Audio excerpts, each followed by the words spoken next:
তুমি যাবে ভাই, যাবে মোর সাথে, আমাদের ছোট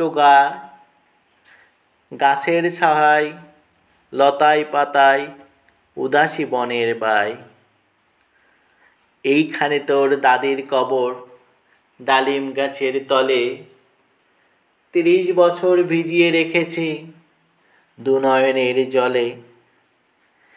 এতটুকু তারে ঘরে এনেছু সোনার মতো মুখ, পুতুলের বিয়ে ভেঙে গেল বলে কেঁদে ভাসাইত বুক।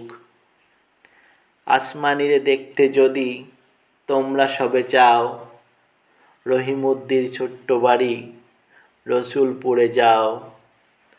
বাড়ি তো নাই পাখির বাসা, বেন্না পাতার ছানি, একটুখানি বৃষ্টি হলে গড়িয়ে পড়ে পানি। একটুখানি হাওয়া দিলে ঘর নড়বড় করে, তারই তলে আসমানীরা থাকে বসত ভরে। পল্লীকবি জসীমউদ্দীনের এই কবিতাগুলোই পল্লী মানুষের জীবনযাপন, তাদের দৈনন্দিন জীবনের আনন্দ, সুখ, দুঃখ, বেদনার গল্পগুলো তিনি কবিতার মাধ্যমে তুলে ধরেছেন। পল্লীকবি জসীমউদ্দীন ১৯০৩ সালের ১লা জানুয়ারি ফরিদপুর জেলার তাম্বুলখানা গ্রামে জন্মগ্রহণ করেন। তিনি বাংলা সাহিত্যে পল্লী কবি হিসেবে বিখ্যাত। পল্লীকবি জসীমউদ্দীনের অন্যতম কবিতা কবর। কাব্যগ্রন্থের মধ্যে রয়েছে রাখালি, নকশিকাঁথার মাঠ, সৌজন বাদিয়ার ঘাট, মাঝে জননী কাঁদে, বালুচর, ধানক্ষেত, মাটির কান্না, সুচয়নী, রূপবতী। কবিতার মধ্যে রয়েছে কবর, রাখাল ছেলে, মুসাফির, নিমন্ত্রণ, খেলোয়াড়, পল্লী জননী, চাষার ছেলে, আসমানী। নাটকের মধ্যে রয়েছে বেদের মেয়ে, গ্রামের মায়া, পল্লীবধূ, মধুমালা, পদ্মপাড়।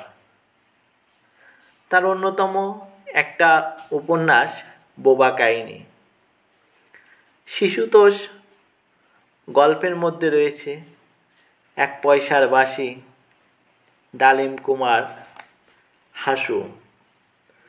ভ্রমণ কাহিনীর মধ্যে রয়েছে চলে মুসাফির, যে দেশে মানুষ বড়, হলদে পরীর দেশে। গানের সংকলনের মধ্যে আছে রঙিলা, নায়ের মাঝি, গাঙ্গের পার, জারি গান। আত্মজীবনীর মধ্যে রয়েছে জীবন কথা, ঠাকুরবাড়ির আঙ্গিনায়। পল্লীকবি জসীমউদ্দীন ১৯৭৬ সালের ১৪ই মার্চ মৃত্যুবরণ করেন।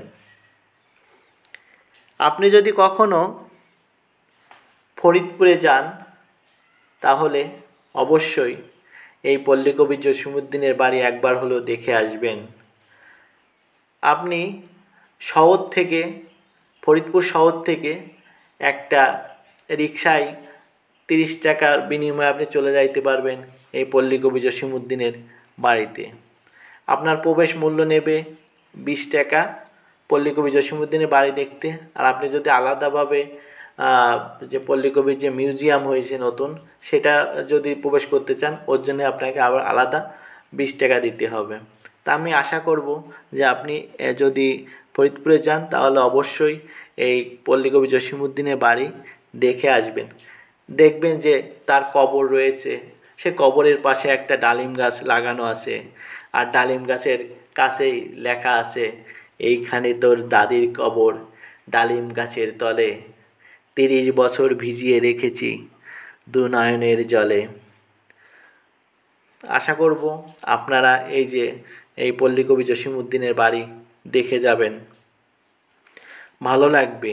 আর সেই যে কবিতা যে কবির আমাদের জন্য অনেক কিছু করেছে, আমাদের যে অনেক জিনিস উপহার দিয়েছেন, কবিতার মাধ্যমে অনেক কিছু আমাদের জীবন সংগ্রামের কথা তুলে ধরেছেন, সেই কবির বাড়ি আমি মনে করি সবারই দেখা উচিত।